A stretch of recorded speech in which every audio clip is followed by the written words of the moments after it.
Hi అండి అందరికి. అందరూ ఎలా ఉన్నారు? అందరూ బాగున్నారా?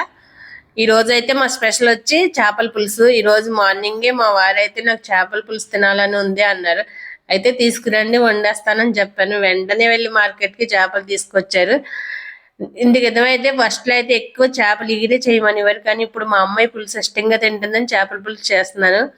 అలాగే దాంట్లో కాంబినేషన్ రాగి సంగటి చేశాను. ఎప్పుడు చికెన్ లో తినడమే తప్ప రాగి సంగటి చేపల పులుసులు ఎప్పుడు ట్రై చేయలేదు. ఒకసారి ట్రై చేద్దామని ఈ రోజు రాగి సంగటి చేశాను. అలాగే వైట్ రైస్ చేశాను.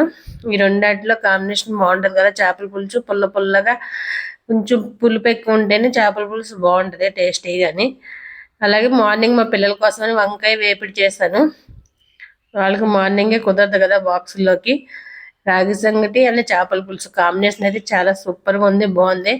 చికెన్ది ఒక టేస్ట్, అలాగే పులుసులో అయితే చేపల పులుసులో అయితే వేరే టేస్ట్ ఉంది. బాగున్నాయి, రెండు బాగున్నాయి. దేని వెరైటీ దానిదే. సూపర్గా ఉంది పులుసు అయితే. స్మూత్ గా దిగిపోతుంది రాగి సంగటి. నాకు ఇష్టమైన ఫుడ్ లో ఈ రాగి సంగటి ఒకటి నా ఫేవరెట్ అయిపోయింది. చాలా ఇష్టంగా తింటున్నాను ఈ రాగి సంగటి అయితే. దేంట్లోనే సరే సూపర్ గా ఉంటుంది ఈ రాగి సంగటి. ఏదైనా మనకి ఇష్టమైన ఫుడ్ తినేటప్పుడు ఆస్వాదిస్తూ తినాలి అంటది మా అమ్మాయి. అలాగే నేను ఈ రాగి సంగటిని ఆస్వాదిస్తూ ఎంజాయ్ చేస్తూ తింటాను. నాకు చాలా ఇష్టం అయిపోయింది ఇది. Thank you for watching. Like చేయండి, షేర్ చేయండి, సబ్స్క్రైబ్ చేయండి. నా వీడియో లైక్ చేసినందుకు థ్యాంక్ యూ.